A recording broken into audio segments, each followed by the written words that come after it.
Hero की जन्म के समय वो राज परिवार में 13वां बेटा था, राजा के 13 बेटों में से एक। जब उसने आंखें खोली तो एक दयालु औरत उसे देख रही थी। हीरो सोचने लगा, ये मेरी माँ है या बस कोई नौकरानी। पर इससे पहले कि वो कुछ समझ पाता, एक बूढ़ा दाढ़ी वाला आदमी जो उसके पिता और राजा थे उसके पास आया। राजा ने उसे ऊपर से नीचे तक देखा और बोला, ये अपनी माँ जैसा लग रहा है। उसकी माँ तुरंत शर्मा गई और बोली, नहीं नहीं, इसकी आंखें और भौहें तो बिल्कुल राजा जैसी हैं। हीरो ने देखा कि वो अपना स्टैट देख सकता है, पर अभी कुछ भी समझ नहीं आ रहा था। अचानक एक कोर्ट मेज आया, उसे गोद में लिया और राजा से बोला, इसका मैजिकल एफिनिटी वाटर का है। राजा खुशी से हंस पड़ा और बोला, जब ये बड़ा होगा तो दक्षिणी किंगडम्स की जमीनें इसे दी जाएंगी जहां ज्यादातर वाटर मेज क्लैंस रहते हैं। वो वहां न्याय से राज करेगा। फिर राजा ने मेज से कहा, इसके स्टैट्स भी देख लो। जैसे ही स्टैट्स खुले, पूरी कोर्ट में सन्नाटा छा गया। राजा भी अपनी आंखों पर यकीन नहीं कर पाया। कोई चिल्लाया, ये तो चमत्कार है। बाकी सब भी चैंट करने लगे। हीरो कंफ्यूज हो गया। उसने अपना स्टैट चेक किया तो पता चला, एसएस रैंक वाटर मेज। जन्म के समय एसएस रैंक, ये तो सुना भी नहीं गया था। 6 साल बीत गए। हीरो अब हेल्दी यंग लैड बन चुका था। उसने धीरे धीरे किंगडम ऑफ मिरर्स के बारे में जाना, जहां उसके पिता राज करते हैं। कई दशकों से यहाँ शांति है, कोई युद्ध नहीं। लोग राजा से बहुत प्यार करते हैं और उनके बेटों को भी लोकल लोग और नोबल फैमिलीज बहुत मानते हैं। पर हीरो को राजनीति में कोई इंटरेस्ट नहीं था, क्योंकि पिछले 6 सालों में उसने अपने बारे में एक खास बात पता की थी। उसके पास एक स्पेशल गिफ्ट था जिसके बारे में किसी को पता नहीं था। वो अपने सबऑर्डिनेट्स के एक्सपी को लीच कर सकता था। जितनी ज्यादा मेड्स उसके पास, उतना वो मजबूत होता जा सकता था। और बाकी लोगों की तरह लेवल कैप भी नहीं था उसके पास। हीरो अनलिमिटेड रैंक अप कर सकता था और प्लैनेट का सबसे ताकतवर मेज बन सकता था। उसकी मेड्स उसके प्रति पूरी लॉयल थीं। वो आपस में बात करती कि 6 साल की उम्र में भी हीरो कितना मैच्योर बिहेव करता है, जैसे कोई अडल्ट। वो जल्दी ब्रेकफास्ट के लिए डाइनिंग रूम में गया। सोच रहा था कि अभी उसकी एबिलिटीज और स्किल्स उम्र की वजह से लिमिटेड हैं, पर अगर वो ट्रेनिंग करता रहा तो तेजी से ग्रो करेगा और बड़े भाइयों से भी आगे निकल जाएगा। तभी एक खूबसूरत मेड आइवलिन आई और बोली, क्राउन प्रिंस और 4th प्रिंस दोनों आपसे मिलने आए हैं। हीरो ने जल्दी ब्रेकफास्ट खत्म किया। क्राउन प्रिंस को वेट नहीं कराना चाहिए, भले ही वो भाई ही क्यों ना हो। वो गेस्ट रूम में गया और एक घुटने पर बैठकर बोला, स्वागत है। क्राउन प्रिंस एल्बर्ट और 4th प्रिंस हेनरी। एल्बर्ट ने ठंडी नजरों से देखा और पूछा, कहाँ था तू? हेनरी ने गर्मजोशी से कहा, नोआ बड़ा होकर बहुत कर्टियस यंग मैन बन रहा है। एल्बर्ट बोला, तू एक दिन फाइन चांसलर बनेगा। फिर बोला, तेरे लिए गिफ्ट लाया हूं। उसने ताली बजाई। एक डरते हुए सर्वेंट छोटा सा कॉफिन लेकर आया, जिसमें से डेडली ऑरा निकल रही थी। हीरो कंफ्यूज हो गया, ये क्या अजीब गिफ्ट है? एल्बर्ट ने सर्वेंट को कॉफिन खोलने को कहा। सर्वेंट बहुत डरते हुए खोला। जैसे ही खुला, मरे हुए और डाइंग लोगों की ऑरा कमरे में फैल गई। हीरो को साफ महसूस हुआ। उसने कॉफिन में सोड देखा और सोचा, ये क्या था? एल्बर्ट बोला, इसे उठा और देख कैसा लगता है। हीरो को बिल्कुल नहीं उठाना था, पर रॉयल प्रिंस का गिफ्ट मना नहीं कर सकते। उसने धीरे से सोड उठाई। ये उसके छोटे शरीर के लिए बहुत बड़ी थी। एल्बर्ट मुस्कुराया और बोला, मुझे पता था तू कर लेगा। फिर बताया, ये सोड वाटर मेजेस के लिए बनी है। नाम है लेवायथन। इससे पहले 120 से ज्यादा लोगों ने इसे उठाने की कोशिश की, पर कोई जिंदा नहीं बचा। हीरो डर गया और सोड लगभग गिरते गिरते बची। हेनरी ने कहा, टेंशन मत ले, कर्स इतना स्ट्रांग है कि अगर सोड तुझे एक्सेप्ट नहीं करती तो तू छूते ही मर जाता। फिर दोनों भाई उठे और चले गए। हीरो झुककर सल्यूट किया और मन ही मन सोचा, ये डिस्पिकेबल क्राउन प्रिंस जो मेरा अपना भाई है, बिना वजह मुझे इतना डेंजरस टास्क क्यों दे रहा था? अगर मैंने ये बात कही होती तो मेरा सिर स्पाइक पर होता। शाम को बेड रेडी करते वक्त हीरो ने देखा एक मेड बहुत टेंस है। उसने पूछा, ठीक है क्या? जोई पहले हिचकिचाई, पर हीरो ने जोर दिया तो वो घुटने पर बैठ गई। बोली, मुझे कुछ दिन की छुट्टी चाहिए। मेरे गांव में फ्लड आया है, सब बह गया, परिवार भूखा है। मैं रेड लाइट डिस्ट्रिक्ट में बॉडी बेचकर पैसे जुटाऊंगी। हीरो ने कहा, रुक जा, तू मेरी पर्सनल मेड है, इतने लंबे समय के लिए नहीं जा सकती। अपनी माँ को एस्टेट पर ले आ, मैं उसे रियर गेट क्लोजर की जॉब दूंगा। महीने के $5000 मिलेंगे। जोई कंफ्यूज हो गई। ऐसी पोजीशन तो सुनी भी नहीं, और सैलरी इतनी ज्यादा। हीरो बोला, टेंशन मत ले। फिर कहा, कैपिटल के वेस्टर्न आउटस्कर्ट्स में एक खाली हाउस है, तू अपनी माँ के साथ वहां रह सकती है। जोई की आंखों में आंसू आ गए। तभी बटलर डिलन आया और पूछा, कुछ चाहिए? हीरो ने पूछा, जोई के होम टाउन में फ्लड के बारे में पता है? फिर बोला, वहां जितनी हो सके उतनी लैंड खरीद लो। डिलन बोला, ये तो बैड इन्वेस्टमेंट है। हीरो बोला, लोगों को प्रोटेक्ट करना है, अगर हम नहीं करेंगे तो विलन्स लैंड ऑक्यूपाई कर लेंगे और स्क्वाटिंग शुरू कर देंगे। डिलन शॉक्ड हो गया। हीरो ने पूछा, क्या हुआ? डिलन बोला, आप इतनी छोटी उम्र में एक्सपीरियंस्ड आदमी जैसा फोरसाइट दिखा रहे हैं, कभी ऐसा अनुभव नहीं हुआ फिर भी। हीरो मन ही मन सोचा, प्रीवियस लाइफ में डिस्ट्रक्शन काफी देखी है, पर यह बात किसी को नहीं बता सकता। डिलन बोला, मेरे हिसाब से पूरी लैंड करीब $70 मिलियन की आएगी। जोई शॉक्ड हो गई। इस हीरो को भी पता था ये बहुत बड़ी रकम है। उसके रिटेनर्स साल में 80,000 कमाते हैं, उसके पास टैक्सेस और भाइयों के गिफ्ट से 50 मिलियन हैं, फिर भी 20 मिलियन कम पड़ रहे थे। उसने डिलन से कहा, कैपिटल के साउथ वाली लैंड बेच दो। डिलन शॉक्ड, वो तो फादर ने गिफ्ट दी थी, बेचना बहुत रूड होगा। हीरो बोला, टेंशन मत ले, मैं फादर से बाद में बात कर लूंगा। फिर कहा, नोबल्स का ड्यूटी है सब्जेक्ट्स के लिए सैक्रिफाइस करना, और जो नोबल मार्टर बनता है पब्लिक उसे बहुत प्यार करती है, ये आगे काम आएगा। डिलन झुक गया और बोला, मैं सब संभाल लूंगा। अगली सुबह हीरो अपनी मेड्स की आर्मी के साथ फ्लडेड एरिया इंस्पेक्ट करने तैयार हुआ। तभी फोर्थ प्रिंस हेनरी ने बुलाया। हीरो दौड़कर गया, वार्म ग्रीटिंग दी और माफी मांगी देर होने की। हेनरी बोला, कोई बात नहीं, कहां जा रहा है? हीरो बोला, दासा नाम का रीजन पूरी तरह फ्लड में है, वहां लैंड खरीदने और डैमेज असेस करने जा रहा हूं। हेनरी ने लेवायथन सोर्ड देखा और पूछा, इसे इस्तेमाल करने का प्लान है? हीरो बोला, बस जस्ट इन केस रखा है, अभी तक कुछ डिफरेंट फील नहीं हुआ। हेनरी उसे एकांत में ले गया और बोला, मुझे एल्बर्ट की सडन जेनरोसिटी पर शक हुआ। रिसर्च की तो पता चला, इस सोर्ड का बोना अपना माइंड है, ये सिर्फ ट्रू मास्टर को ओबे करती है। हीरो को याद आया वो विजन जिसमें पिछले लोग मरे थे। समझ गया, ये सोर्ड मैड डॉग जैसी है, ओनरशिप कमानी पड़ेगी। हेनरी बोला, सावधान रहना, जब तक जरूरी न हो इस्तेमाल मत करना, मुझे बैड फीलिंग है ये तेरी जान ले लेगी जैसे सैकड़ों की ले चुकी है। फिर हीरो दासा के लिए निकल गया। वहां पहुंचकर डिस्ट्रक्शन देखकर हैरान रह गया।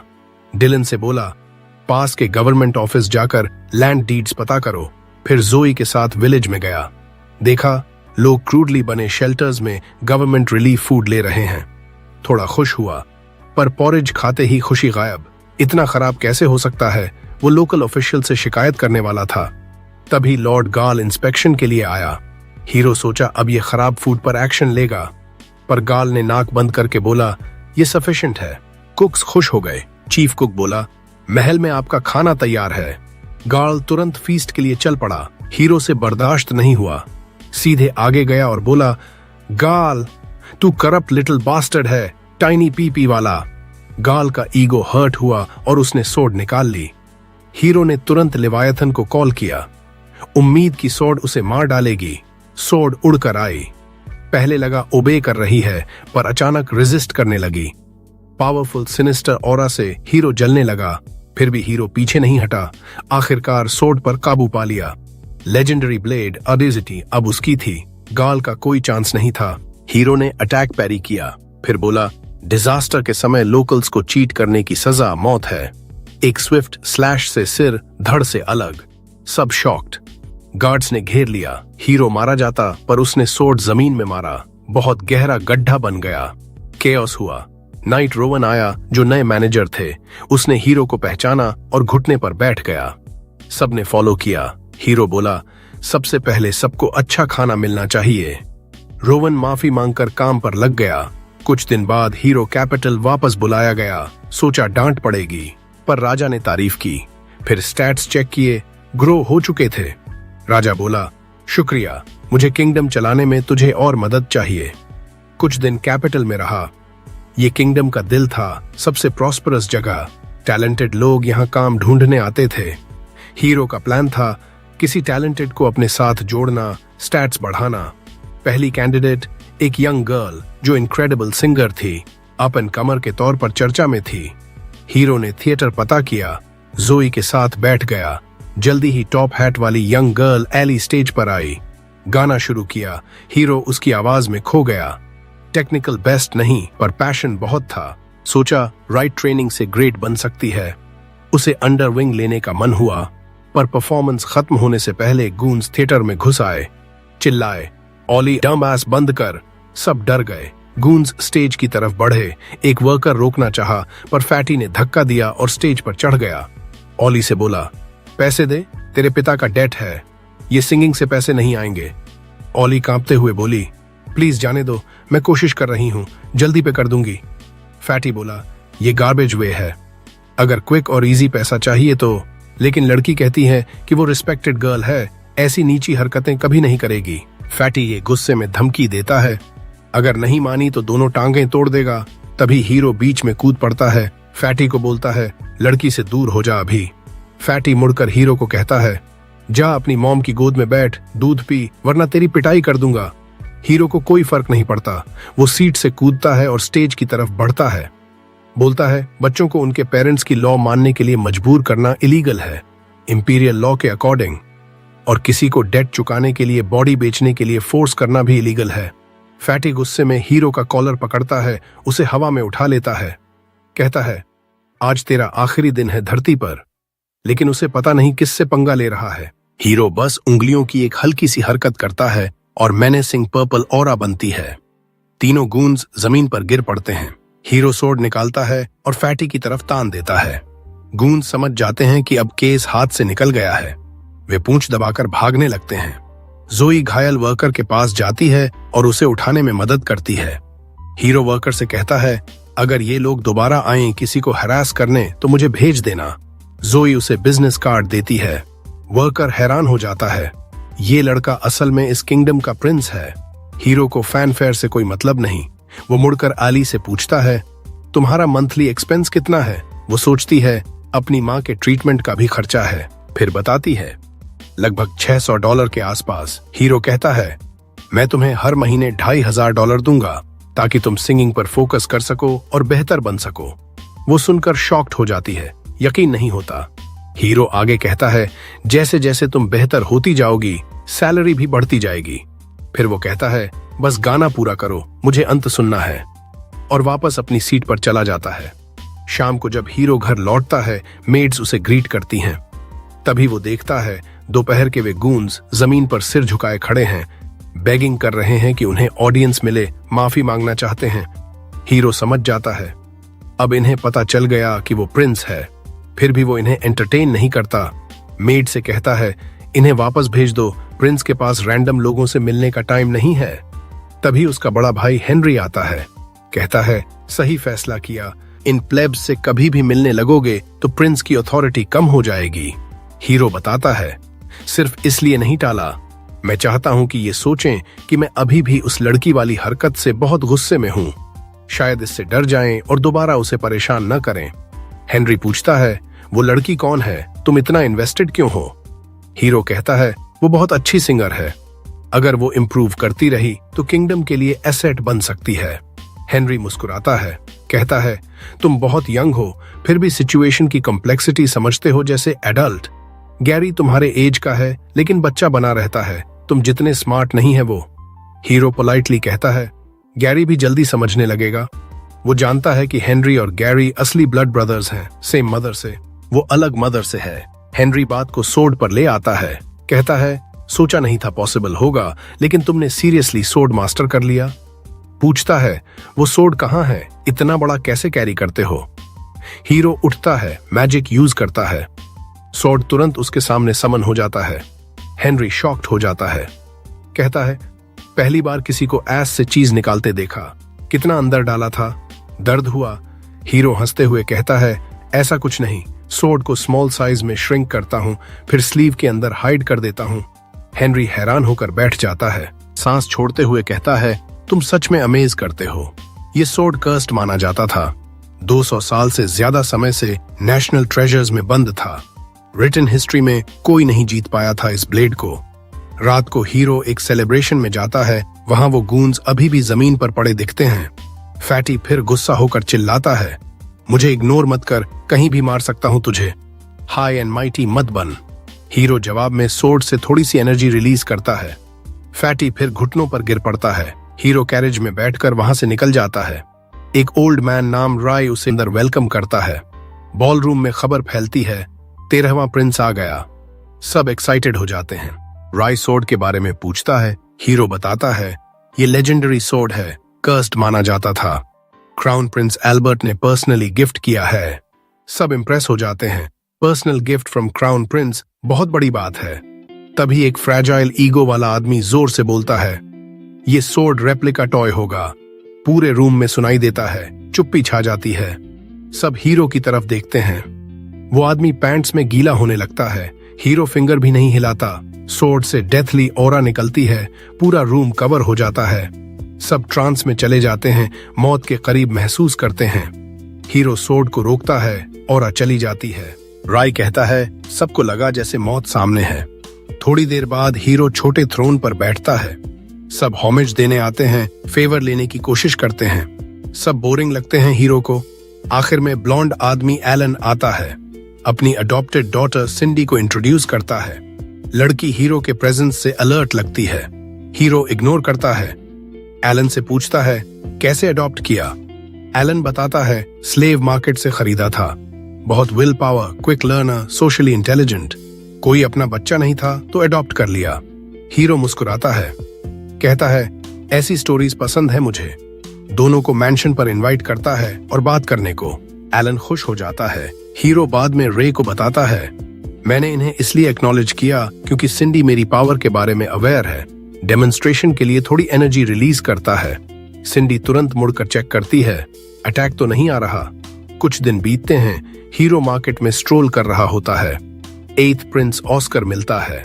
दोनों साथ मार्केट घूमते हैं, इंटरेस्टिंग चीजें देखते हैं। एक ग्रिमोयर दिखता है। जैसे ही हीरो उठाता है, उसका एक स्टैट S रैंक हो जाता है। इंटरेस्टेड होकर खरीद लेता है। सॉर्ड रिएक्ट करता है। ऑस्कर पहचानता है, पुराना मैजिकल टोम है। अचानक किताब खुलती है। ह्यूज मॉन्स्टर बाहर निकलता है। ऑस्कर हीरो को सेफ्टी में जाने को कहता है। हीरो सोर्ड निकालकर डीमन के सामने खड़ा हो जाता है। पहली बार स्लाइस फेल हो जाता है। फिर एक्स्ट्रा मैजिक यूज करता है, अपवर्ड्स एम करता है, मॉन्स्टर डिस्ट्रॉय हो जाता है। ऑस्कर सोचता है, मेरा छोटा भाई कितना स्ट्रॉन्ग है। शॉपकीपर दौड़कर आता है, बो करता है। अपनी शॉप का एक आइटम दिखाता है, मैजिकल रिंग। कहता है, ये रिंग किसी को ओनर नहीं माना अब तक। हीरो थंब में पहनता है। मैजिक एक्टिवेट होती है। पूरा बॉडी ब्यूटीफुल आर्मर से कवर हो जाता है। Shopkeeper shocked. हीरो को पसंद आता है, तुरंत खरीद लेता है। ऑस्कर कहता है, गिफ्ट है मेरा, मत पे करो। फिर हीरो थिएटर जाता है आली को देखने। कैरेज से उतरते ही फैटी सोर्ड से अटैक करता है।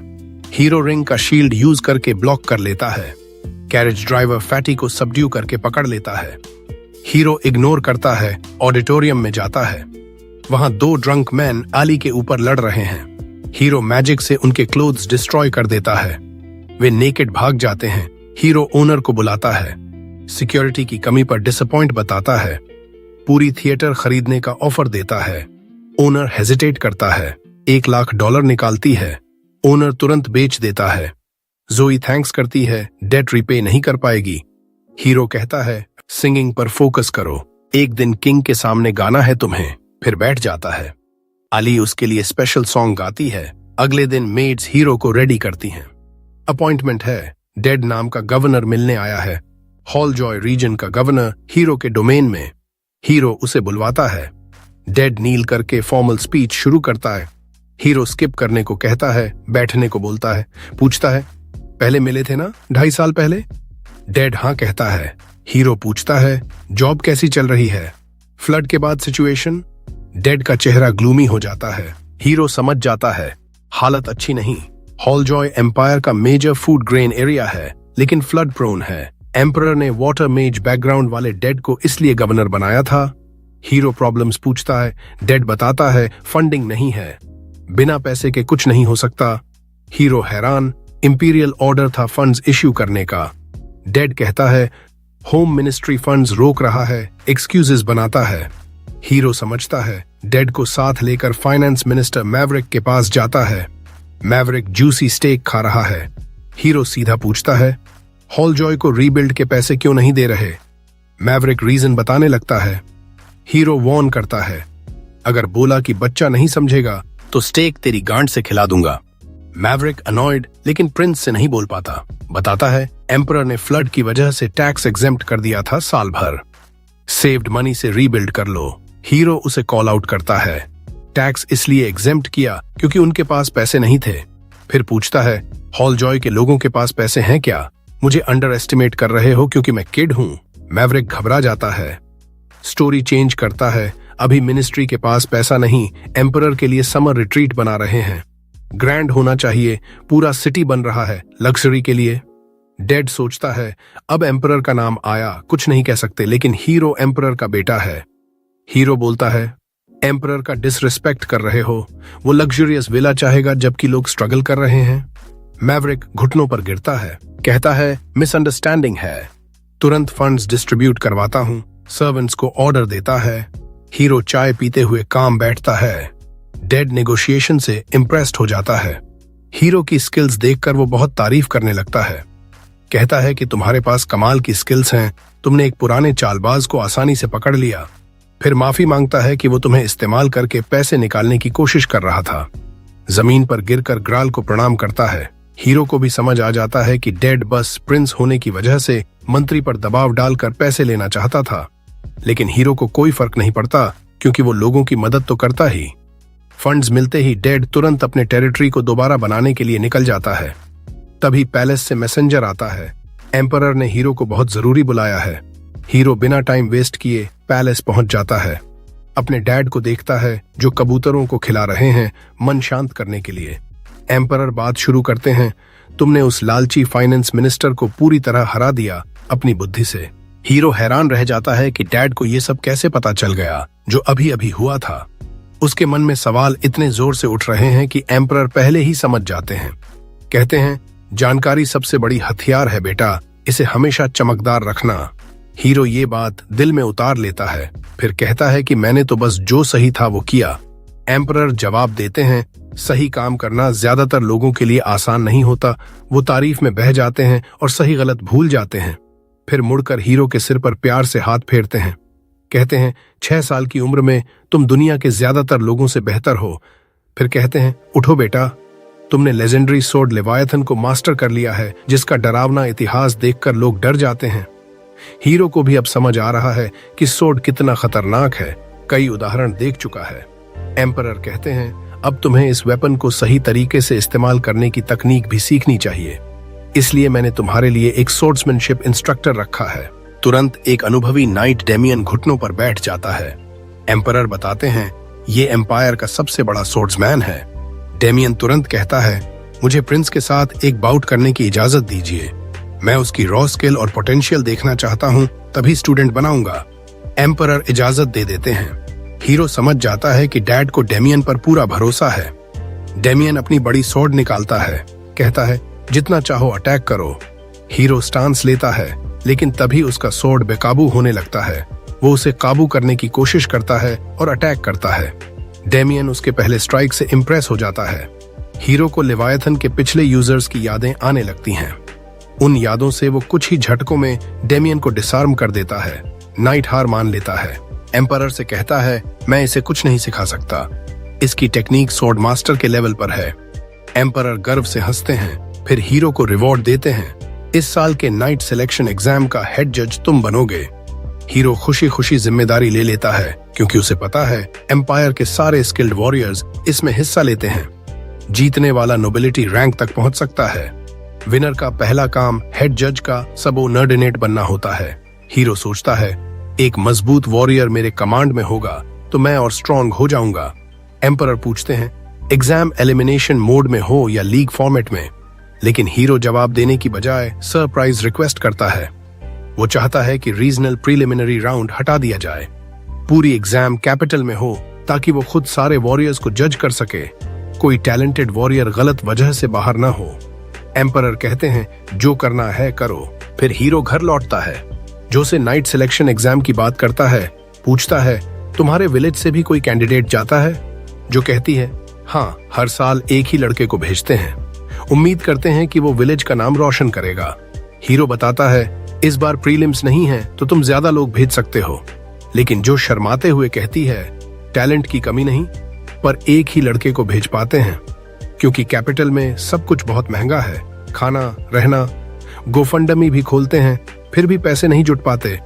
हीरो फैसला करता है, मैं सारे पार्टिसिपेंट्स का खर्चा उठाऊंगा ताकि कोई टैलेंटेड वॉरियर लड़ने से पहले ही बाहर ना हो। तुरंत डायलन को बुलाता है, कहता है, कैपिटल में जितने भी खाली घर हैं सब खरीद लो, अगर जगह कम पड़े तो डॉर्मेट्री बनवा दो। खाने का इंतजाम करने के लिए सारे मर्चेंट से बात करो। खुद हीरो अलान से मिलने जाता है। अलान डिस्काउंट देकर एस्टीमेट देता है। हीरो समझ जाता है कि ये डिस्काउंट इतना बड़ा है कि अलान को नुकसान होगा। पूछता है, ऐसा क्यों? अलान कहता है, 13वें प्रिंस की रिक्वेस्ट को कोई मना नहीं कर सकता। हीरो कहता है, ये फ्लैटरी मेरे पर नहीं चलेगी, कोई मर्चेंट बिना वजह पैसे नहीं गनवाता। अलान हैरान होता है कि हीरो ने उसका इरादा पकड़ लिया। बताता है, उसी दिन पैलेस में सर्वेंट सिलेक्शन एग्जाम भी होता है। वो जानना चाहता है कि वहां किस तरह के लोग चुने जाते हैं। हीरो तुरंत समझ जाता है, अलान किसी लड़की को पैलेस में भेजना चाहता है ताकि वो नई नई खबरें दे सके, और अगर किंग उस लड़की का शुगर डैडी बन जाए तो अलान को मोटा प्रॉफिट होगा। अलान घबरा जाता है, कहता है, ये बात उस गिफ्ट से अलग है जो मैंने तुम्हारे मैंशन में भेजा था। हीरो इम्प्रेस होता है, कहता है, अगर लड़की मुझे पसंद आएगी तो मैं उसे पैलेस में रेकमेंड कर दूंगा, लेकिन मेरी डिमांड पूरी करनी होगी। अलान बहुत खुश होता है, कहता है, मैं ऐसी लड़की चुनूंगा जो तुम्हारी हर डिमांड पूरी करे। फिर घुटनों पर बैठकर कहता है, एक आम मर्चेंट को प्रिंस का इतना सम्मान मिलना, मैं अपनी दुकानों पर 13वें प्रिंस का क्रेस्ट लगाना चाहता हूँ। हीरो खुश होता है लेकिन चेतावनी देता है, बेवफाई कभी माफ नहीं करूंगा। घर लौटता है, देखता है कि अलान को सबऑर्डिनेट बनाने से उसके स्टैट्स बढ़ गए हैं, लेकिन तभी एक स्टैट गिरने लगता है। वाटर एट्रीब्यूट का एसएस रैंक साधारण रैंक हो जाता है। हीरो को चिंता होती है, अलमरिया में कुछ गड़बड़ हुई है। तुरंत जो को कहता है, पैलेस चलो, एम्परर से मिलना है।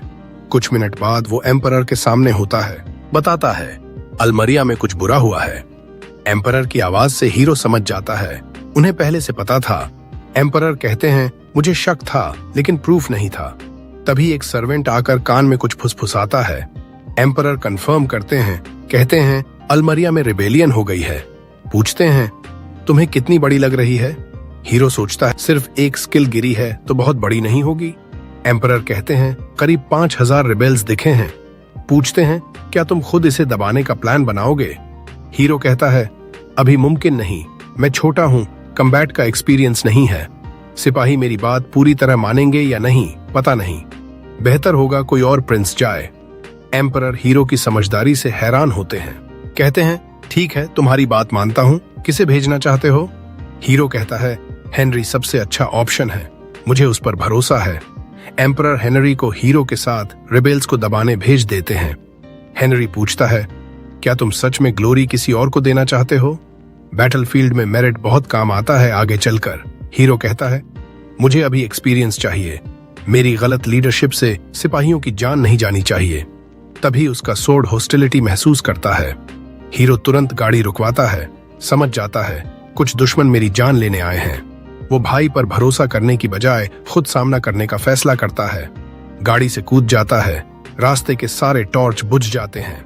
अगले ही पल जमीन से पानी के खंभे उठते हैं, हर तरफ से अटैक करने के लिए। हीरो लेवायथन को शील्ड में बदलकर सब ब्लॉक कर देता है। समझ जाता है ये अलमरिया के वाटर यूज करने वाले रिबेल्स हैं। कुछ ही देर में स्किल्ड सोर्ड प्ले से सबको नीचे गिरा देता है। हेनरी इम्प्रेस होकर कहता है, इनसे पूछताछ अच्छी होती। हीरो कहता है, अभी भी हो सकती है, मैंने इन्हें मारा नहीं, सिर्फ सोर्ड की ऑरा से बेहोश किया है। हेनरी फिर से इम्प्रेस होता है, कहता है, सुना था रिबेल्स के पास ज्यादातर कैवलरी मैन हैं, इसीलिए असैसिन्स की उम्मीद नहीं थी। ये बात सुनकर हीरो को कुछ गड़बड़ लगती है। अलमरिया में अच्छे वॉर हॉर्स नहीं हैं। अगले दिन अलान के पास जाता है। टॉप सीक्रेट बताता है, अलमरिया में रिबेलियन हो गई है। अलान को $10,000 देता है। कहता है, मार्केट में जितना भी हॉर्स फीड है सब खरीद लो। रिबेल्स ने हॉर्स कहीं और से खरीदे हैं, उन्हें फीड पास के मार्केट से ही लेना पड़ेगा, अगर फीड नहीं मिला तो उनकी हॉर्स कमजोर हो जाएंगी। थोड़ी देर बाद एम्परर बुलाते हैं, बताते हैं असैसिन्स से पूछताछ हुई। उन्होंने बताया कि वो मुझे मारना नहीं चाहते थे, बस किडनैप करके बार्गेनिंग चिप बनाना चाहते थे। हीरो कहता है जो इतनी आसानी से बोल गया वो झूठ बोल रहा होगा।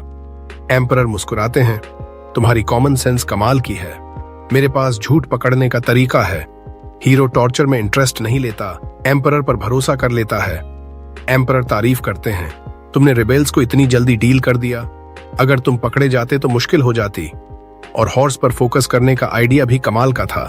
हीरो हैरान रह जाता है, वो तो अभी अभी अलान को ऑर्डर देकर आया था। एम्परर कहते हैं स्टारवेशन स्ट्रैटेजी तो क्राउन प्रिंस अल्बर्ट भी सोच चुका था, लेकिन तुमने हॉर्स पर फोकस किया अपनी पॉकेट मनी से। कंधे पर हाथ रखकर कहते हैं तुम में कमाल के आइडिया हैं और उन्हें जल्दी अमल में लाने की हिम्मत भी। हीरो को डैड की तारीफ से अंदर कुछ नया एहसास होता है। फिर एम्परर रिवॉर्ड देते हैं, तुम अपने क्रेस्ट में सोर्ड ऐड कर सकते हो। योद्धाओं के देश में बिना एम्परर की परमिशन के क्रेस्ट में सोर्ड लगाना मौत की सजा है। हीरो अपनी खुशी छुपाने की पूरी कोशिश करता है। थोड़ी देर बाद अलान आता है। हीरो बेबी स्टेप्स में चलकर उसके पास जाता है। अलान कहता है हॉर्स फीड के सारे टाइप और रूट्स मुझे पता है, खरीदना आसान होगा, लेकिन करुण रिबेल्स का लीडर बहुत क्रूर है, सावधान रहना। तभी एक मेड आती है, गेट पर एक घायल आदमी है। हीरो देखने जाता है। एक बुरी तरह घायल नाइट घुटनों पर बैठकर कहता है अलमरिया में रिबेलियन शुरू हो गई है, मेरा सुपीरियर भी इसमें शामिल है।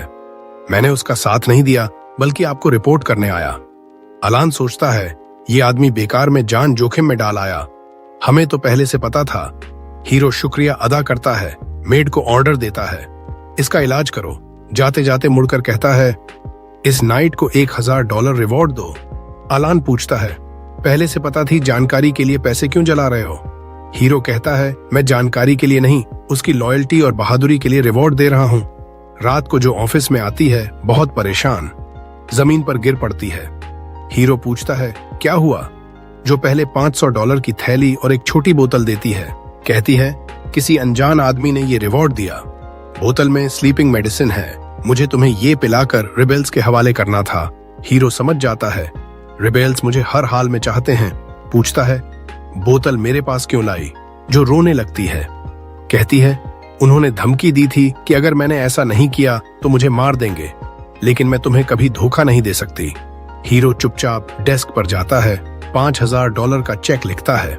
कहता है ये तुम्हारा रिवॉर्ड है क्योंकि तुमने अपनी लॉयल्टी इतने सस्ते में नहीं बेची। वो लड़की कहती है कि वो इसे एक्सेप्ट नहीं कर सकती, लेकिन हीरो उसे कहता है कि अच्छी लड़की बनो और रिवॉर्ड ले लो। वो रोने लगती है और थैंक यू बोलती है, लेकिन हीरो कहता है कि उसे उसके लिए कुछ करना होगा। वो बताता है कि वो मेडिसिन पीकर बेहोश हो जाएगा और फिर वो उसे उन लोगों के पास ले जाएगी जिन्होंने उससे कांटेक्ट किया था। वो उसे कहता है कि जैसे ही उसे सौंप देना तुरंत भाग जाना ताकि वो उसे साइलेंस न कर दें। जोई बहुत डर जाती है इस बात से, लेकिन हीरो ने मन बना लिया है उन डेस्परेट रेबल्स से मिलने का। कुछ घंटों बाद हीरो कहीं सुनसान जगह पर जागता है। वो सुनता है कि किडनैपर्स बात कर रहे हैं कि उसे किल करना लास्ट रिजॉर्ट है। कारून के ऑर्डर्स के मुताबिक उसे सेफ रखना है। हीरो दवा का असर पूरी तरह खत्म होने देता है, फिर चेक करता है अपनी सिचुएशन। हाथ पैर बंधे हुए हैं, लेकिन रेबल्स तो सर्च एंड डिस्ट्रॉय खेलने में बिल्कुल जीरो हैं, क्योंकि उन्होंने इस बार लेवायथन को हीरो के कान में छुपा हुआ नहीं देखा, पिछली बार की तरह ऐस में नहीं। हीरो उसे निकालता है, नॉर्मल साइज में लाता है, फिर मैजिक रिंग से वाटर ब्लेड बनाकर रोप काट देता है। अब वो सोर्ड की मेमोरीज से देखता है कि उसके साथ क्या हुआ। वो खुद को अनकॉन्शियस देखता है। ऑफिस में जोई भाग रही है, रेबल्स उसे सराउंड कर लेते हैं। वो जोई को इग्नोर करते हैं क्योंकि हीरो को मैंशन से बाहर निकालना टॉप प्रायोरिटी था। फिर उसे ओपन कैरेज में ले जाते हैं। रिकैप पूरा होने के बाद हीरो तैयार हो जाता है रेबल्स से निपटने के लिए। वो कैंप फायर के आसपास ब्रेक ले रहे हैं। उनका लीडर गुस्सा हो जाता है कि किसने इतने खराब नॉट्स बांधे। तभी हीरो सोर्ड लेकर कूद पड़ता है। बैंडिट्स उसे अंडर एस्टिमेट करते हैं और कहते हैं अच्छे से सरेंडर कर दो, इस बार तुम्हारा ब्रदर यहाँ नहीं है प्रोटेक्ट करने के लिए। एक अपना सोर्ड निकालता है हीरो को रिकैप्चर करने के लिए, लेकिन वो एक कदम भी आगे नहीं बढ़ पाता। हीरो चार्ज करता है और उसके नेक की सारी वेन्स और आर्टरीज चीर देता है। पहला रेबल मरता है, बाकी डर जाते हैं।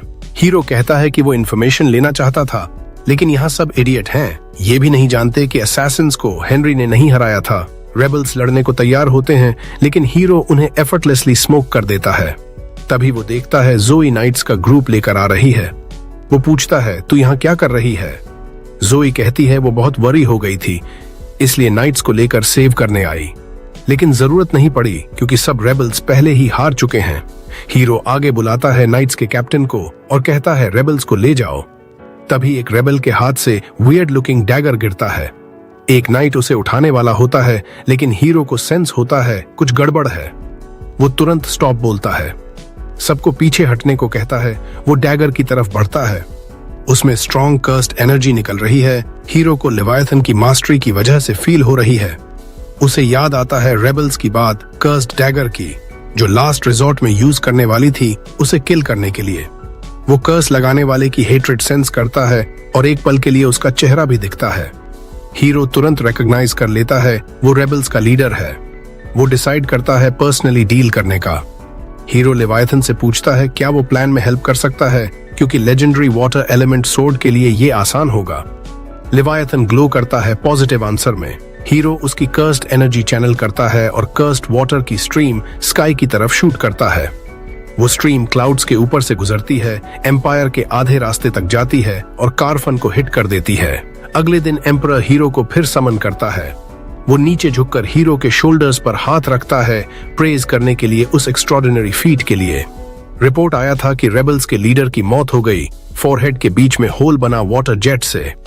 एम्परर जानता है ये हीरो के अलावा कोई नहीं कर सकता। हीरो कंफर्म करता है। वो कहता है कर्स्ड डैगर की हेट्रेड से लॉक ऑन किया रेबल लीडर पर, फिर हंड्रेड्स ऑफ माइल्स दूर से नो स्कोप हेडशॉट मार दिया। लीडर मरने के बाद रेबल्स को सप्रेस करना हेनरी के लिए इजी पीजी हो जाता है। जल्दी ही सब लोग अरेस्ट हो जाते हैं। ह्यूज असेंबली बुलाई जाती है पनिशमेंट डिसाइड करने के लिए। एम्परर ऑर्डर देता है कल्प्रिट्स को ड्रॉन एंड क्वार्टर्ड करने का। गूगल करके देख लेना क्या मतलब होता है। सब खुश हो जाते हैं रेबल्स को मिली सजा से, लेकिन तभी हीरो आगे बढ़ता है। एम्परर के सामने रिस्पेक्टफुली नील करता है और कहता है ऐसा नहीं करना चाहिए। सब शॉक्ड हो जाते हैं, खासकर एम्परर। वो पूछता है मतलब क्या? हीरो कहता है सबको लॉ के अकॉर्डिंग पनिश होना चाहिए। लॉ में कहीं क्वार्टर्ड करने की सजा नहीं लिखी। रेबल लीडर्स को स्प्लिट इन हाफ करना है, बाकी को गुलक भेजना है। हीरो इंसिस्ट करता है लॉ फॉलो करो। एम्परर पूछता है इतनी ब्रूटल डेथ से कैसे इनकार कर सकता है जो उसके टेरिटरी में रेबल हुए। हीरो सिंपली कहता है अगर एम्परर लॉ तोड़ेगा तो उसकी रेप्यूटेशन और लोगों पर नेगेटिव इफेक्ट पड़ेगा। सब स्पीचलेस हो जाते हैं, लेकिन एम्परर मान जाता है। कहता है लॉ फॉलो करेंगे, लेकिन मैक्सिमम पनिशमेंट देंगे जो लॉ अलाउ करता है बिना मर्सी के। हीरो को कोई प्रॉब्लम नहीं। एम्परर प्राइम मिनिस्टर को ऑर्डर देता है लॉ फॉलो करवाने का रेबल्स की पनिशमेंट में। पूरी कोर्ट हीरो की तारीफ करने लगती है कि एम्परर के सामने इतने बोल्डली खड़ा हुआ, उसकी मिस्टेक करेक्ट की। सब उसे फ्यूचर लेजेंड कहकर ग्लेज करने लगते हैं। एम्परर को भी गर्व होता है। वो सोचता है रिवॉर्ड देना चाहिए, हीरो को लॉ ब्रेक करने से रोका। कुछ सोचने के बाद एम्परर डिसाइड करता है टाइटल देने का। वो कहता है उसके कोई भी बच्चा उससे स्टैंड अप कर सकता है, लेकिन राइट रीजन से करना अलग बात है। हीरो ने यही किया, क्लेवर और ब्रेव दिखाया पूरी कोर्ट के सामने। इसलिए एम्परर उसे टाइटल देता है वाइज प्रिंस का। चेंज तुरंत हीरो के स्टेटस विंडो में रिफ्लेक्ट हो जाता है। एम्परर आगे कहता है अगर हीरो 10 साल पहले पैदा हुआ होता तो और बेहतर होता, लेकिन वो क्लियरली नहीं कहता कि थ्रोन का कंटेंडर होता। कोर्ट अचानक हीरो के लिए चीयर करने लगती है उस स्टेटमेंट पर। फिर एम्परर पूछता है अपकमिंग नाइट सिलेक्शन एग्जाम की प्रेपरेशंस के बारे में। हीरो परमिशन मांगता है प्लान्स बाद में शेयर करने का। एम्परर अलाउ कर देता है कोर्ट प्रोसीडिंग्स खत्म होने के बाद। वो फाउंटेन एरिया में जाते हैं। हीरो टी सिप कर रहा है। 4 सर्वेंट्स उसके चारों तरफ वाटर बकेट्स लेकर खड़े हैं। हीरो के सिग्नल पर वो उसे स्प्लैश करने की कोशिश करते हैं, लेकिन हीरो रिंग के शील्ड से सब ब्लॉक कर देता है। एम्परर समझ नहीं पाता। हीरो एक्सप्लेन करता है कि वो सब पार्टिसिपेंट से ऐसा ही अटैक मंगवाएगा और जज करेगा स्किल को कि अटैक कितना क्लोज आया। एम्परर इम्प्रेस्ड हो जाता है इनोवेटिव तरीके से, लेकिन रिस्क्स भी बताता है। हीरो कॉन्फिडेंटली कहता है जो भी डिफेंस ब्रेक कर पाएगा उसे पर्सनली डील कर लेगा। एम्परर फिर इम्प्रेस्ड हो जाता है। रात को एम्परर थ्रोन रूम में प्राइम मिनिस्टर के साथ। प्राइम मिनिस्टर कहता है क्राउड के सामने वो रिमार्क अननेसेसरी था कि अगर नोआ पहले पैदा हुआ होता तो। एम्परर हंसता है, कहता है मैं सीरियस था। नोआ ट्रूली स्पेशल है, लेकिन लेवायथन की ट्रेमेंडस पावर से थोड़ा कंसर्न्ड भी है। ट्रू पावर अभी सील्ड है। फिर सर्वेंट को ऑर्डर देता है, स्पेशल ट्रेजर लाओ। कहता है कहा जाता है लेवायथन का ट्रू सील कभी नहीं तोड़ना चाहिए, लेकिन शायद नोआ फुल पावर कंट्रोल कर ले। कुछ दिनों बाद नाइट सिलेक्शन एग्जाम शुरू होता है फुल ग्लोरी में। पूरे कंट्री से पार्टिसिपेंट्स आते हैं। कैपिटल की पूरी पॉपुलेशन देखने आती है। ये उनके लिए सुपर बोल जैसा है। बहुत सारे लोगों ने लाइफ सेविंग्स बेट लगा रखी हैं। एक पार्टिसिपेंट आता है, देखने में गैन का एडल्ट फॉर्म लगता है, जैसे रात भर पानी में भीगा रहा हो। वो अरीना में आता है, नोआ के सामने नील करता है। नोआ बेफिक्र टी पी रहा है। वॉरियर सोर्ड निकालता है, रिस्ट वार्म अप करता है, फिर अटैक करता है। हीरो तुरंत रिंग के शील्ड्स एक्टिवेट करता है, ब्लॉक कर देता है। वो एंगल्स चेंज करता रहता है, लेकिन शील्ड एडजस्ट हो जाता है। कुछ ब्लोज के बाद उसकी सोर्ड आधी हो जाती है। रेफरीज टेस्ट ऑफ कर देते हैं। एक और वॉरियर फेल। क्राउड सोचने लगती है क्या कोई वाइज प्रिंस तक पहुंच भी पाएगा, या प्रिंस एक्सेसिव टी पीते पीते मर जाएगा। एम्परर दूर से पर्सनल असिस्टेंट के साथ देख रहा है। असिस्टेंट कहता है इस बार लोग बहुत ज्यादा एक्साइटेड हैं। एम्परर कहता है प्रिंस पर्सनली रिस्क ले रहा है इसलिए, लेकिन एम्परर को बेसिक बातों से फर्क नहीं पड़ता। कहता है बस केपेबल वॉरियर्स सेलेक्ट होने चाहिए। मुझे एक्साइटेड है देखने के लिए कि हीरो कौन कौन शॉर्टलिस्ट करता है। फिर मेज की बारी आती है। पावरफुल फायर ब्लास्ट छोड़ता है नोआ की तरफ। क्राउड साइलेंट हो जाती है। मेज थक जाता है। नोआ बिना स्क्रैच के बाहर आता है। मैजिक बैरियर यूज किया था। पार्टिसिपेंट घुटनों पर गिर जाता है। क्राउड प्रिंस की चीयर करती है। हीरो थोड़ा डिसअपॉइंटेड है। इवनिंग हो चुकी है। 1 साल के ब्रिटिश हाउस होल्ड से ज्यादा टी पी चुका है, लेकिन कोई नोटवर्दी पार्टिसिपेंट नहीं। तभी रेफरी अनाउंस करता है आज का लास्ट पार्टिसिपेंट। एक ब्लॉन्ड बैडी रेड आइज वाली अरीना पर चढ़ती है। एंग्शियस लग रही है, आउट ऑफ ब्रेथ, लेकिन सोर्ड ड्रॉ करते ही एटीट्यूड चेंज हो जाता है। वो डैश करती है नोआ पर अटैक करने। हीरो शील्ड समन करता है। इस बार लड़की का अटैक शील्ड के थ्रू जाता है। वो पुश करती रहती है। शील्ड शैटर हो जाता है। सोर्ड हीरो के चेस्ट में लग जाती है। क्राउड जोर से गास्प करती है। नाइट्स तुरंत लड़की को डिटेन करते हैं। सोचते हैं प्रिंस को इंजरी दी, सिवियर पनिशमेंट मिलेगा, लेकिन हीरो उठता है, कहता है उसे छोड़ दो। लड़की अपना नाम बताती है, शर्ली ग्रांट्स। हीरो कहता है तू पास हो गई। सब स्टन्ड, खासकर शर्ली को यकीन नहीं होता प्रिंस उसे फॉरगिव कर रहा है, जबकि उसने स्टैब किया। बाद में हीरो शर्ली को अपने रूम में बुलाता है, कहता है तेरा आर्मर बहुत नाइस लग रहा है। वो थैंक यू कहती है, बताती है फैमिली में जनरेशन से पास डाउन है। फिर क्यूरियोसिटी कंट्रोल नहीं कर पाती, पूछती है आपने पास कहा जबकि पनिशमेंट देना चाहिए था। हीरो कहता है तू गिल्टी नहीं है नोबल को इंजर करने की, मैंने खुद कहा था अटैक करो। फिर कमांड करता है वही मूव फिर से अटैक कर। शर्ली सोचती है शायद प्रिंस का दिमाग चकरा गया है, लेकिन हीरो कहता है अगर नाइट है तो मास्टर्स कमांड ओबे करना चाहिए। वो तुरंत स्टांस लेती है, अटैक करती है। हीरो शील्ड समन करता है। इस बार अटैक पियर्स नहीं कर पाती। हीरो कैजुअली उसे पुश बैक करता है, कहता है अगर चाहता तो टेस्ट के दौरान भी शील्ड यूज कर सकता था, इंजरी अवॉइड कर सकता था।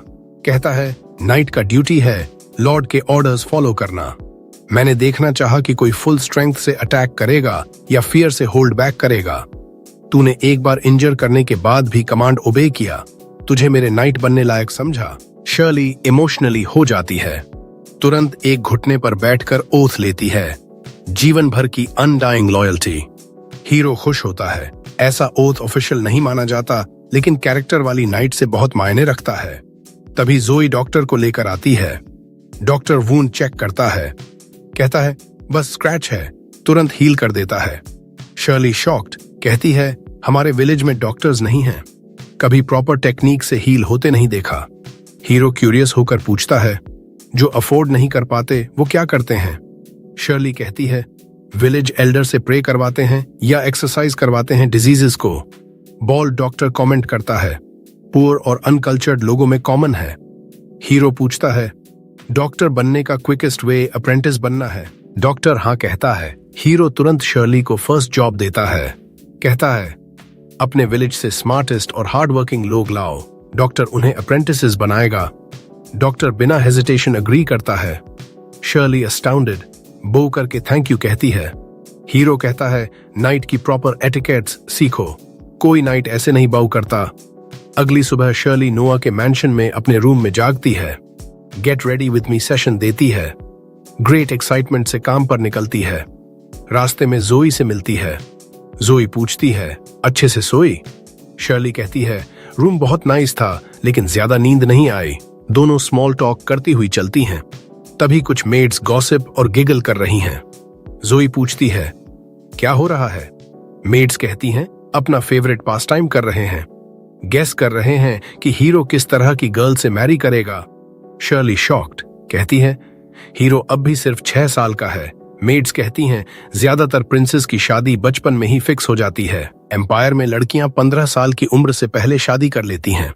सब मानते हैं कि नोआ अभी एम्पायर का सबसे एलिजिबल बैचलर है। उसके महल के पास ढेर सारे कैफे खुल गए हैं क्योंकि हर रोज बहुत सारी लड़कियां उसे एक झलक देखने आती हैं। मेड्स कहती हैं कि सबको नोआ बहुत पसंद है, जोई भी शामिल। जोई का नाम सुनते ही वो शर्मा जाती है। मेड्स उसे घेर लेती हैं और कहती हैं कि तू तो हाल ही में मैजिक सीखने लगी है, नोआ को इम्प्रेस करने के लिए। जोई हकलाते हुए कहती है कि वो बस अपने मास्टर के काम आने के लिए सीख रही है। फिर वो जल्दी से वहां से चली जाती है। मेड्स कहती हैं, कितनी प्यारी है ये। शर्ली बस उसे घूरती रह जाती है। बाद में शर्ली नोआ के ऑफिस जाती है। वहां एक अनुभवी नाइट एग्जाम के बारे में रिपोर्ट दे रहा होता है। कैप्टन कहता है कि नोआ ने जो नए नाइट्स चुने हैं वो सब बहुत अच्छे हैं। उनके स्क्वाड कैप्टन्स भी बहुत ग्रेटफुल हैं। नोआ डॉक्यूमेंट्स पर साइन करता है और नाइट से कहता है, ये सब तुम जैसे डेडिकेटेड लोगों की वजह से ही पॉसिबल हुआ। फिर वो शर्ली से कहता है कि नाइट को सी ऑफ कर दो। शर्ली उसके सामने घुटनों पर बैठ जाती है।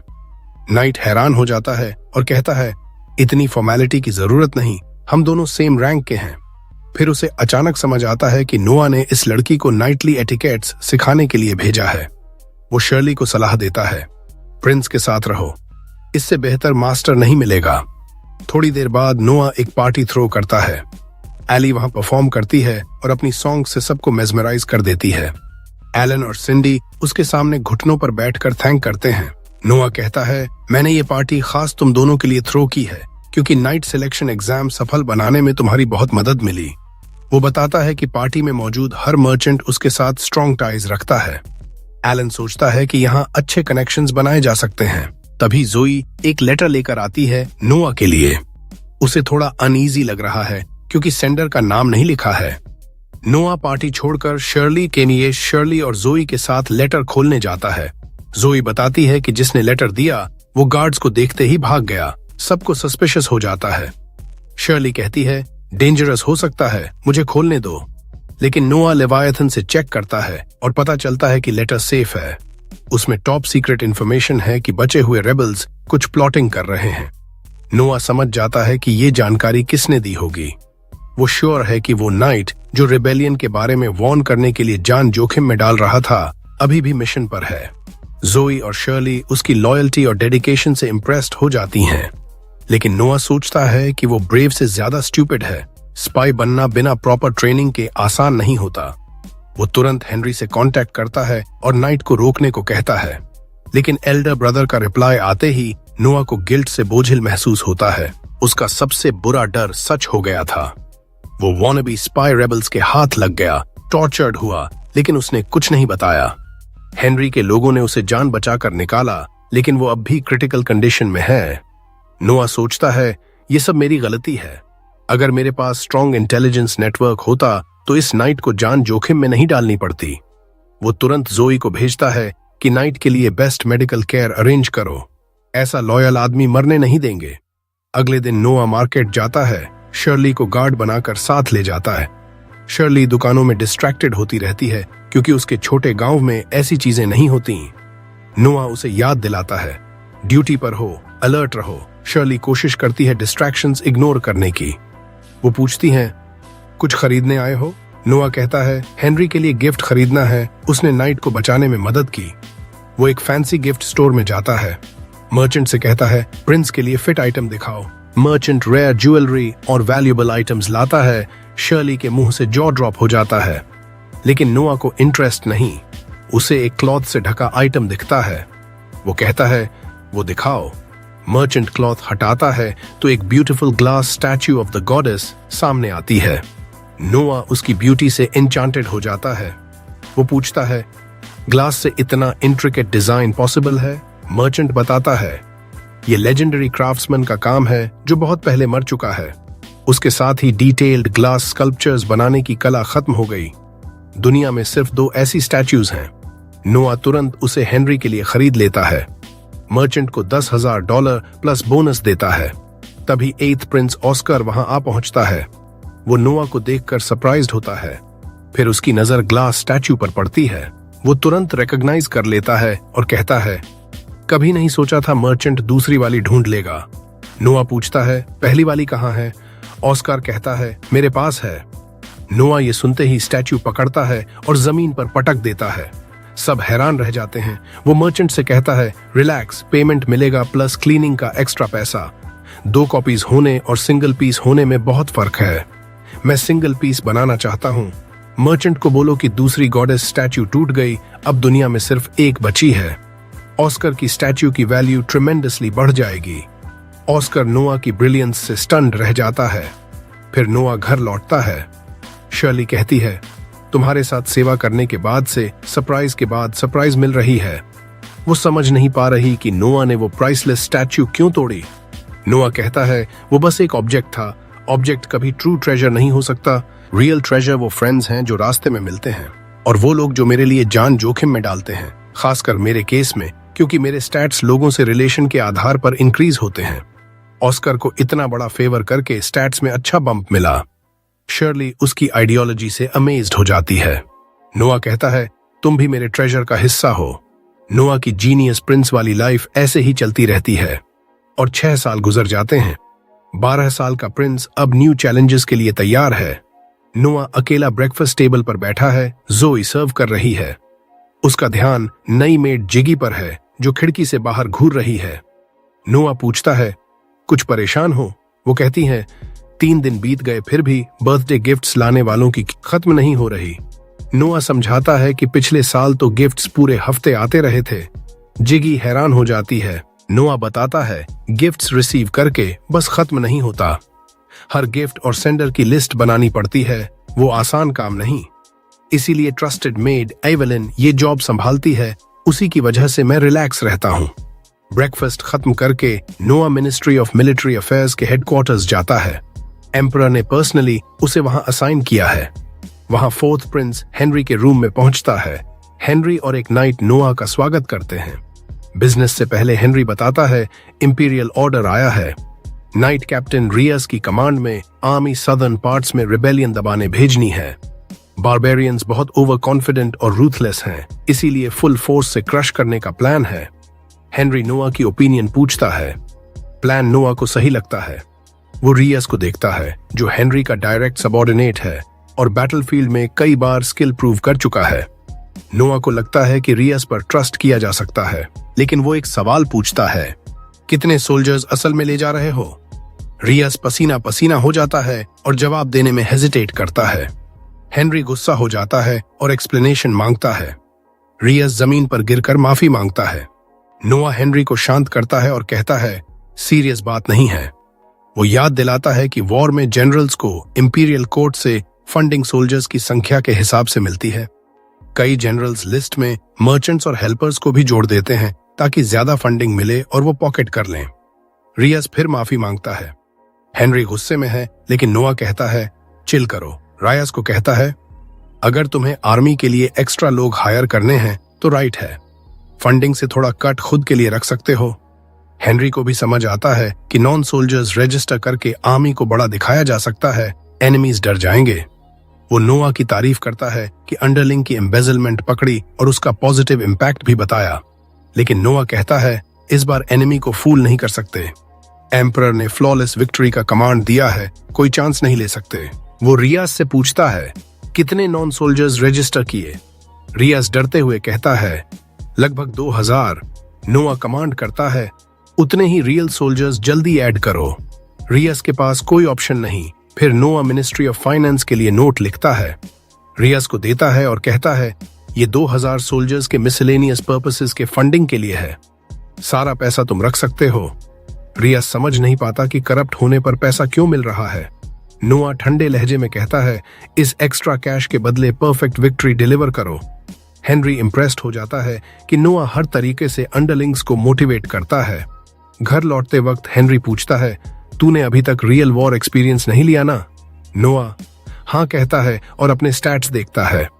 अभी भी लेवल 1 है क्योंकि रियल बैटल नहीं लड़ा। एम्पायर में ज्यादातर रॉयल किड्स छोटी उम्र में मर जाते हैं। ऑफिशियल रीजन डिजीज होता है, लेकिन असल में दूसरे रॉयल्स असैसिनेट करते हैं पावर के लिए। इसलिए रॉयल चिल्ड्रन बहुत वैल्यूएबल माने जाते हैं। एडल्ट होने तक वॉर में नहीं जाते सिवाय एम्परर के डायरेक्ट ऑर्डर के। हेनरी कहता है तू 12 का हो गया है, रियल कॉम्बैट का एक्सपीरियंस ले ले। नोआ कहता है एम्परर कमांड करते ही बैटलफील्ड पर पहुंच जाऊंगा। हेनरी कहता है डिफिकल्टी नहीं होगी क्योंकि लेजेंडरी मैजिक सोर्ड है तेरे पास। तभी हेनरी की कैरेज अचानक रुक जाती है। एक लड़की उसके सामने से भागती हुई आती है और मदद मांगती है। पीछे से बच्चे निकलते हैं और थग्स उन्हें पकड़कर एप्स्टीन आइलैंड शिप करने की कोशिश कर रहे हैं। नोआ बाहर निकलता है और स्टॉप करने को कहता है। थग्स को पता नहीं कौन है। वो कहते हैं जा अपनी मॉमी का दूध पी। नोआ उनके वीक इंसल्ट से अफेक्टेड नहीं होता। उनसे रजिस्ट्रेशन नंबर मांगता है क्योंकि अनरजिस्टर्ड स्लेव ट्रेडिंग इलीगल है एम्पायर में। थग्स वायलेंस पर उतर आते हैं। नोआ लेवायथन समन करता है और उन्हें स्लैश करके बिना किल किए नॉकआउट कर देता है। सब उसकी स्किल से इम्प्रेस्ड होते हैं, हालांकि उसे रिकॉग्नाइज नहीं करते। नोआ बच्चों के पास जाता है कंफर्ट करने। तभी शैडोज से एक फ्रेल ओल्ड मैन निकलता है और ग्रीट करता है। वो ओपनली कहता है मैं स्लेव ट्रेडिंग का मास्टरमाइंड हूँ। नोआ को वार्न करता है कि मत पंगा लेना, मेरे पीछे फर्स्ट प्रिंस गिलबर्ट का बैकिंग है। नोआ समझ जाता है कि ये एप्स्टीन का कनिंग पार्टनर है। वो सोचता है अब क्या करना चाहिए। ओल्ड मैन कहता है लड़कियों को छोड़ दो और प्रिटेंड करो कुछ देखा नहीं। नोआ कॉम्प्रोमाइज नहीं कर सकता। हेनरी से पूछता है इसको जानते हो? हेनरी कहता है कभी नहीं देखा इस उल्टी सी फेस को। नोआ कहता है मुझे भी नहीं पता ये कौन है। ओल्ड मैन एक्सप्लेन करने लगता है तो नोआ लेवायथन की कर्स्ड एनर्जी से उसे नॉकआउट कर देता है। फिर जोर से डिक्लेयर करता है आजकल नामहीन स्काउंड्रल्स भी फर्स्ट प्रिंस के नाम का इस्तेमाल करने लगे हैं। कॉमन लोग शायद फंस जाएं, लेकिन हम भाई नहीं फंसेंगे। एक आदमी नोआ को वाइज प्रिंस आइडेंटिफाई करता है, पब्लिक मान लेता है। नोआ सोल्जर्स को कमांड करता है इनको फर्स्ट प्रिंस गिलबर्ट के रेजिडेंस पर ले जाओ, बताओ कि ये उसके नाम का गलत इस्तेमाल कर रहे थे। फिर वो बच्चों को घर ले जाता है कंफर्ट करने के लिए। हेनरी उसकी क्विक थिंकिंग से इम्प्रेस्ड होता है। वो एक्सप्लेन करता है अगर सच में गिलबर्ट के लिए काम करते तो किल नहीं कर सकता था, लेकिन प्रिंस को इलीगल स्लेव ट्रेडिंग देखते हुए चुप रहते नहीं दिखा सकता था, इसलिए फेक्स बना दिया और गिलबर्ट को सौंप दिया। वो इन्हें डिस्पोज कर देगा लायबिलिटी समझकर। बाद में डिनर के दौरान बटलर इंपॉर्टेंट न्यूज लाता है। हेनरी पूछता है क्या हुआ? नोआ बताता है फर्स्ट प्रिंस गिलबर्ट से मैसेंजर आया था। उसने थैंक्स कहा फेक्स पकड़ने के लिए, कहा कि कोर्ट में पनिशमेंट के लिए भेज रहा था, लेकिन उन्होंने पॉइजन पीकर सुसाइड कर लिया। कोई नहीं जानता कि गिलबर्ट ने खुद साइलेंस करवाया। नोआ पूछता है क्या गिलबर्ट सच में अंडरग्राउंड स्लेव कंपनी चलाता है? हेनरी हाँ कहता है। गिलबर्ट लग्जरी और वेस्ट में पैसा उड़ाता है, उसे इलीगल बिजनेसेस चलाने पड़ते हैं। नोआ कहता है एल्डेस्ट ब्रदर को ब्लेम नहीं कर सकता। फर्स्ट प्रिंस होने के बावजूद कॉन्क्यूबाइन का बेटा है, एम्परर कभी नहीं बन सकता। स्लेव ट्रेड और प्राइवेट एस्टेट्स सिर्फ कवर हैं, कुछ फार मोर सिनिस्टर चीज के लिए। हेनरी हैरान रह जाता है कि 12 साल का छोटा भाई इतनी जल्दी समझ गया। अगले दिन हीरो उन बच्चों को बताता है जिन्हें उसने बचाया था कि उसने कुछ स्ट्रिंग्स खींचे हैं और अब वे सब घर जा सकते हैं, पूरी तरह आजाद। लेकिन बच्चों का कोई घर ही नहीं बचा था, उनके अपने परिवार ने ही उन्हें बेच दिया था पहले।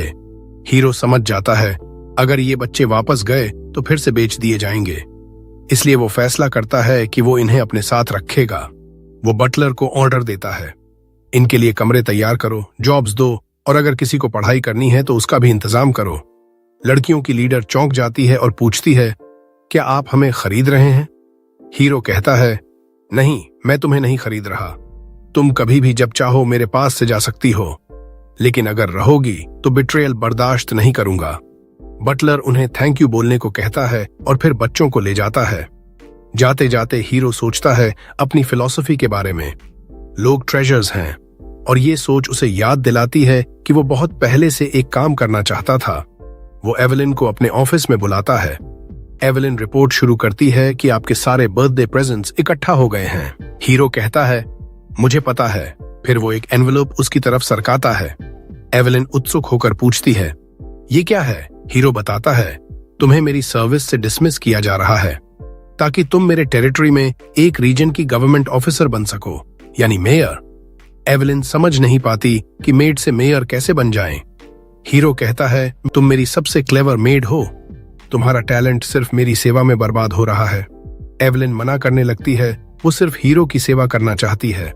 लेकिन हीरो कहता है, अगर तुम अच्छी एडमिनिस्ट्रेटर साबित हुई तो लोग मेरी तारीफ करेंगे कि मेरी नजर कितनी तेज है।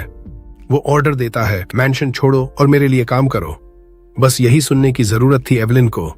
कुछ देर बाद हीरो को एम्परर बुलाता है। एम्परर ने सुना कि हीरो ने गिलबर्ट की ऑनर की रक्षा की। हीरो कहता है, सब कोइंसिडेंस था।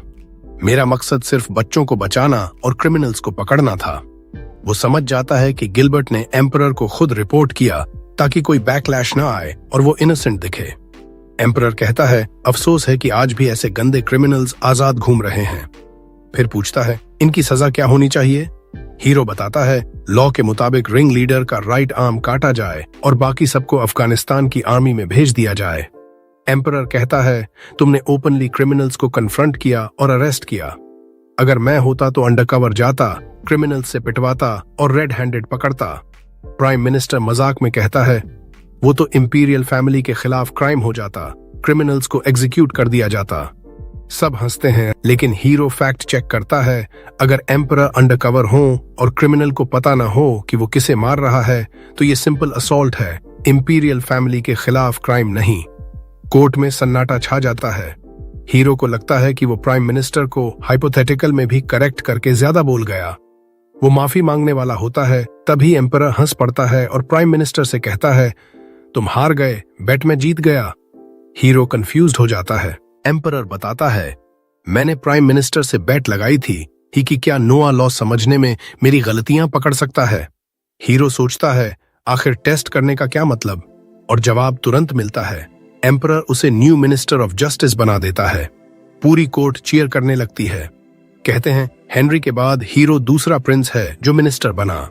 हीरो समझ नहीं पाता कि रिएक्ट कैसे करे। एम्परर और प्राइम मिनिस्टर एक दूसरे को सेटिस्फाइड स्माइल देते हैं, जिससे हीरो और कंफ्यूज्ड हो जाता है। रात को वो अली के सिंगिंग एंजॉय करने जाता है, लेकिन दिमाग अभी भी कोर्ट की बातों में अटका है।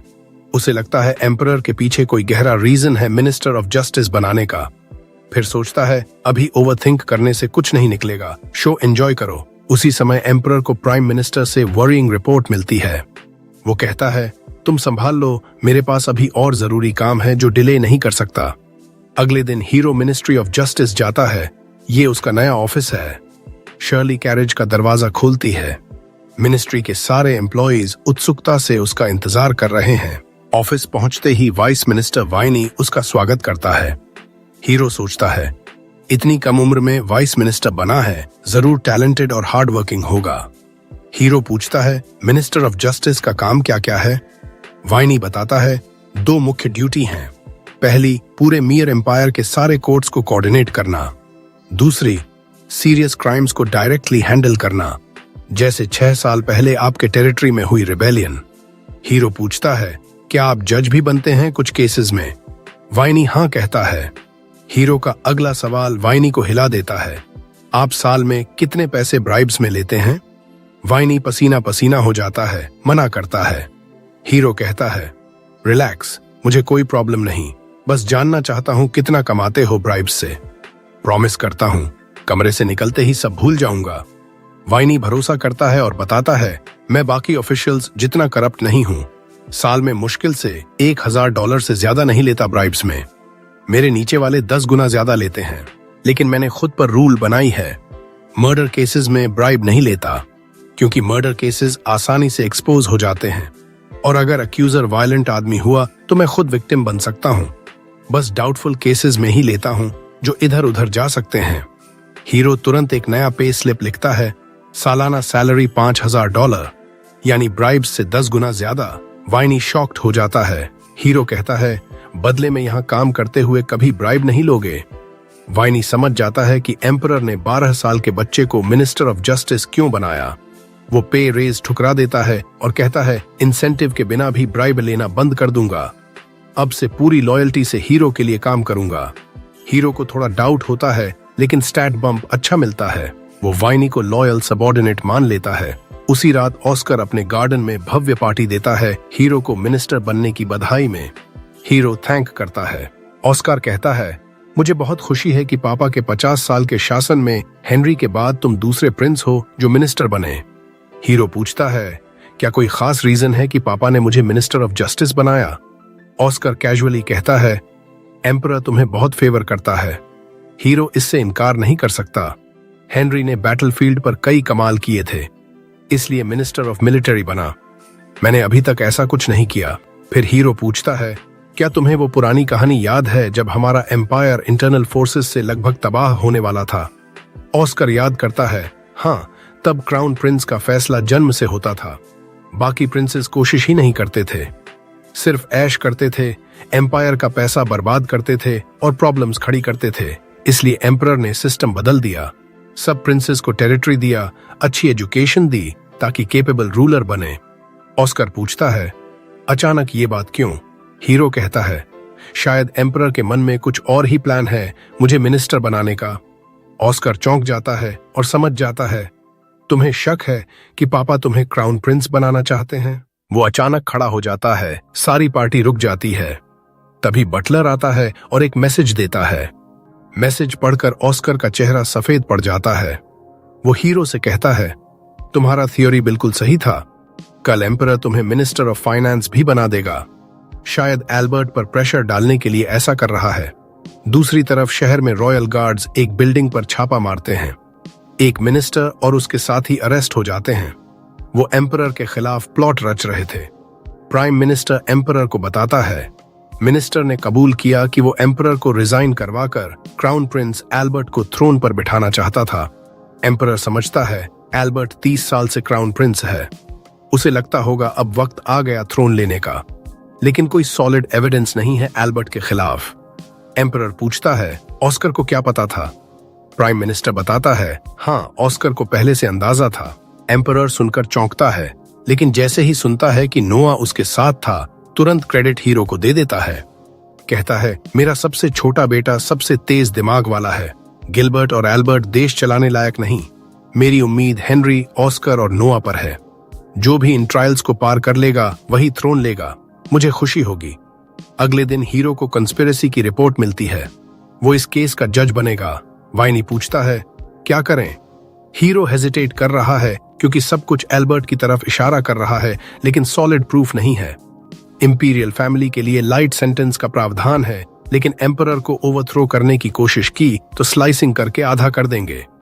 क्राउन प्रिंस को एग्जीक्यूट करना पूरे एम्पायर को हिला देगा।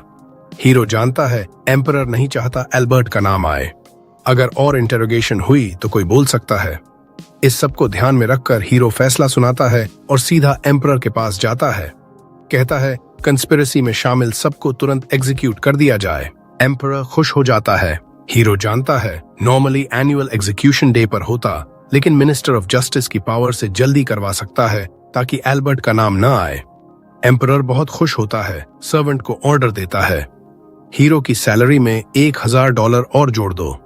खुद पीठ थपथपाता है और कहता है, ऐसे ही कमाल करते रहो। हीरो को और पक्का यकीन हो जाता है कि सब एल्बर्ट के लिए हो रहा है। मिनिस्ट्री ऑफ जस्टिस लौटते ही शर्ली दौड़कर आती है। इमरजेंसी है, नाइट्स बुरी तरह घायल हैं, एक मर चुका है। बाकी नाइट बताता है, इंट्रूडर्स अभी भी अंदर हैं। हीरो शर्ली से कहता है, हेनरी को बैकअप के लिए बुलाओ। फिर अचानक सोचता है, अटैक का टाइमिंग बहुत सस्पिशियस है। प्लान बदलता है। शर्ली को बोलता है, सारे एलाइज बुलाओ, मिनिस्ट्री को बैरिकेड करो। किसी को अंदर बाहर नहीं जाने देंगे सिवाय मेरे। हीरो लेवायथन निकालता है और अंदर जाता है। अंदर और डेड सोल्जर्स और डरे हुए ऑफिशियल्स दिखते हैं। हीरो सबको ले लो रहने को कहता है। तभी एक इंट्रूडर को ऑफिशियल को स्टैब करते देखता है।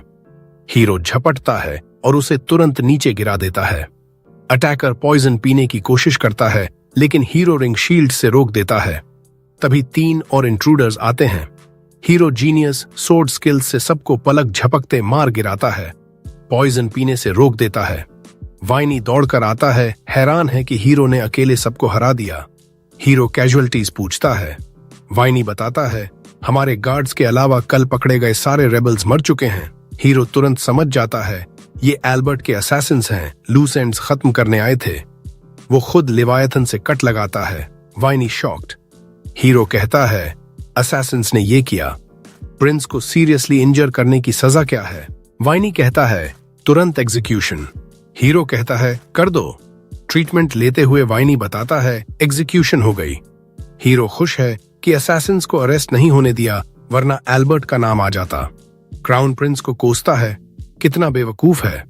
अगले दिन एम्परर बुलाता है, पूछता है, कैसा महसूस कर रहे हो? हीरो कहता है, अब बेहतर हूं। एम्परर पूछता है, क्या वो असैसिन्स इतने स्किलफुल थे कि तुम्हें घायल कर सकें? हीरो जानता है एम्परर के इंटेलिजेंस ने सब बता दिया होगा।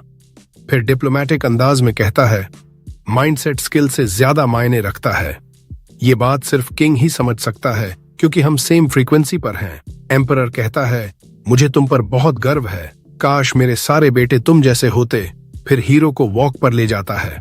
एम्परर बताता है, 10 में से 9 ग्रेट एम्परर्स का अंत एम्बैरेसिंग रहा। हीरो समझ जाता है वो खुद को ग्रेट रूलर मान रहा है। अगर एल्बर्ट का प्लान कामयाब हो जाता तो एम्परर को सिनाइल बूढ़ा माना जाता जो बेटों को कंट्रोल नहीं कर सका। एम्परर एल्बर्ट को पनिश नहीं कर रहा क्योंकि क्राउन प्रिंस को छोड़ना भी उसकी रेपुटेशन खराब करेगा। तभी हीरो को आइडिया आता है। वो एम्परर से फेवर मांगता है। कहता है, आपने हेनरी, ऑस्कर और मुझे मिनिस्टर्स बनाया। एम्पायर के इतिहास में ये नया है। कुछ लोग फॉल्ट निकाल सकते हैं, इसलिए कोई सुपरवाइजर अपॉइंट कर दो जो हमारी वर्क चेक करे। एम्परर सोचता है, मैं अपने ट्रस्टेड प्राइम मिनिस्टर को ही ये जिम्मेदारी दे सकता हूं। लेकिन नोआ के पास दूसरी योजना है। वो सुझाव देता है कि एम्परर एल्बर्ट को प्राइम मिनिस्टर प्रिंस बना दे, क्योंकि वो हायरार्की में इन तीनों से ऊपर है और वो इन सबको सुपरवाइज और कोऑर्डिनेट कर सकता है। एम्परर इस सुझाव से गुस्सा हो जाता है और तुरंत नोआ को कहता है कि घर जाओ और तब तक रिकवर करो, जब तक तुम्हारे घाव पूरी तरह ठीक नहीं हो जाते। वो चलने लगता है, लेकिन तब नोआ उसे याद दिलाता है कि 4 ब्रेन सेल्स वाला भी इंसान समझ सकता है कि एल्बर्ट 30 साल से क्राउन प्रिंस बनकर अटका हुआ है और अब वो थोड़ा इम्पेशेंट हो चुका है। उसे बस थोड़ा और चाहिए ताकि वो सेटिस्फाइड हो जाए। नोआ एम्परर से कहता है कि एल्बर्ट को प्रॉक्सी बना दो, लेकिन फाइनल से हमेशा खुद एम्परर के पास रहे।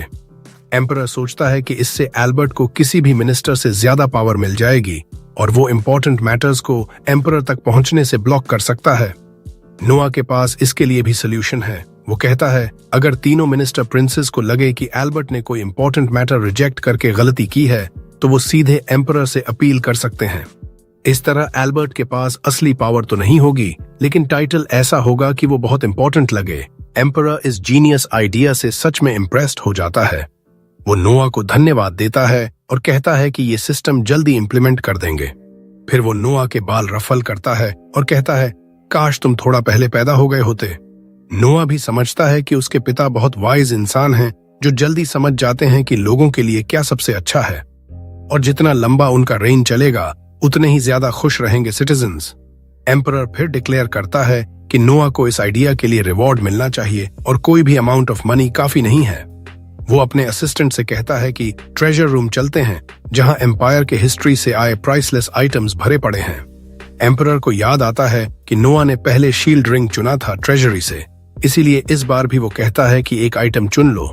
नोआ तुरंत लेवायथन को रेडार की तरह इस्तेमाल करता है और कुछ वैल्यूबल ढूंढता है, एक छोटा सा बॉक्स। एम्परर हैरान हो जाता है कि उसने वही बॉक्स चुना। जैसे ही नोआ बॉक्स खोलता है, एक ब्लेजिंग फायर टॉर्नेडो उसे पूरी तरह घेर लेता है। लेकिन यहीं पर यह वीडियो खत्म हो जाता है। Remember to like and subscribe to the channel. Thanks for watching and I'll see you next.